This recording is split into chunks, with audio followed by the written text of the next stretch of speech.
इस क्वेश्चन में देखो यहाँ पर एक चार्ज दिया है प्लस क्यू, ये चार्ज फिक्स्ड है।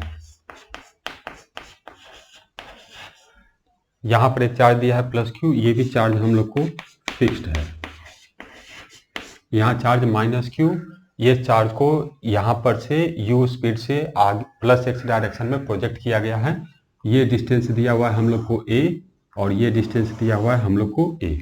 जब मैं इस चार्ज को आगे की तरफ प्रोजेक्ट करूंगा तो ये चार्ज आगे जाएगा। मान लो ये चार्ज यहाँ पहुंच गया तो ये वाला चार्ज प्लस है, ये वाला चार्ज माइनस है, तो इसको ये इधर खींचेगा,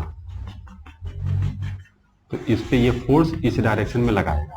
ये वाला चार्ज भी प्लस क्यू है, ये वाला चार्ज माइनस क्यू है, तो इसको ये चार्ज इधर खींचेगा, तो इसका नेट रिजल्टेंट फोर्स जो होगा वो इस डायरेक्शन में लगेगा और इसका वेलोसिटी जो है वो प्लस एक्स डायरेक्शन में है। तो वेलोसिटी प्लस एक्स डायरेक्शन में, फोर्स माइनस एक्स डायरेक्शन में, तो इसका स्पीड आगे जाएगा तो घटेगा। क्वेश्चन में कह रहा है कि √3a डिस्टेंस जाने के बाद ये रुक गया को फिजिक्स में कहते हैं v = 0। तो कितना डिस्टेंस आगे जाकर रुक गया है? √3a।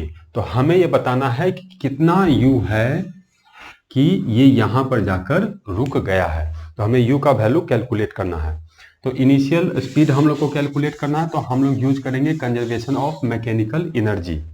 तो कंजर्वेशन ऑफ मैकेनिकल एनर्जी, सबसे पहले मैं इनिशियल लिख रहा हूं। ये इनिशियल सिचुएशन है और ये हम लोग का फाइनल सिचुएशन है। तो सबसे पहले काइनेटिक एनर्जी लिखते हैं। तो ये रुका हुआ है तो इसका काइनेटिक एनर्जी 0, ये रुका हुआ है तो इसका काइनेटिक एनर्जी 0, और ये u स्पीड से चल रहा है तो इसका काइनेटिक एनर्जी हो जाएगा प्लस हाफ m × u²। इस चार्ज पार्टिकल का मास नहीं दिया है, मैं मान लेता हूं इसका मास है m, तो ये हम लोग को काइनेटिक एनर्जी हो गया। अब पोटेंशियल एनर्जी लिखेंगे। तो पोटेंशियल एनर्जी चार्जेस के इंटरेक्शन के कारण होता है। तो पहले इन दोनों चार्ज का लिखेंगे, तो एक प्लस है एक माइनस है, तो आएगा माइनस KQ डिवाइडेड बाई दोनों के बीच का डिस्टेंस a। इसके बाद इस चार्ज और इस चार्ज के बीच लिखेंगे, तो minus KQ divided by a। इसके बाद इस चार्ज और इस चार्ज के कारण लिखेंगे, तो plus KQ² divided by 2a। तो ये हम लोग का इनिशियल काइनेटिक एनर्जी और पोटेंशियल एनर्जी हो गया। इसके बाद फाइनल लिखेंगे। ये हम लोग का फाइनल सिचुएशन है। इसका काइनेटिक एनर्जी 0, रुका हुआ है तो 0, ये फिक्स्ड है तो इसका भी काइनेटिक एनर्जी 0, और ये रुक गया है तो इसका काइनेटिक एनर्जी 0। अब इसका और इसका काइनेटिक एनर्जी लिखना है। तो ये चार्ज प्लस क्यू है, इसके लिए हमको ये वाला डिस्टेंस चाहिए। तो ये डिस्टेंस है √3a, ये डिस्टेंस है a, और ये एंगल है 90 डिग्री। तो पाइथागोरस थ्योरम से इसका स्क्वायर प्लस इसका स्क्वायर का रूट लेंगे तो ये डिस्टेंस आएगा। तो इसका square 3a² plus a² 4a², तो ये डिस्टेंस हो गया हम लोग को 2a। इसी तरह से इधर से भी डिस्टेंस जब कैलकुलेट करेंगे तो सिमेट्रिकल केस है, तो ये डिस्टेंस भी आएगा हम लोग को 2a। तो पोटेंशियल एनर्जी लिखते हैं।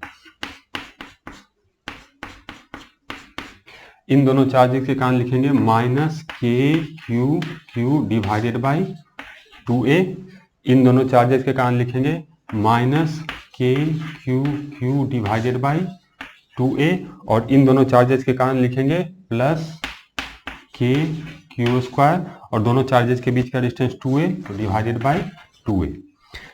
तो ये हम लोग काइनेटिक एनर्जी और पोटेंशियल एनर्जी लिख दिए। इसको सॉल्व करेंगे तो इससे हम लोग को u का वैल्यू कैलकुलेट हो जाएगा। तो इसको सॉल्व करते हैं तो लिखेंगे ये पूरा मैकेनिकल एनर्जी, तो हाफ m/u², ये दोनों एक ही चीज है, तो minus 2KQ divided by a plus KQ² divided by a equal to final total energy. तो ये 0 हो गया, ये एक ही चीज है, तो ये आ गया minus KQ divided by a plus KQ² divided by 2a।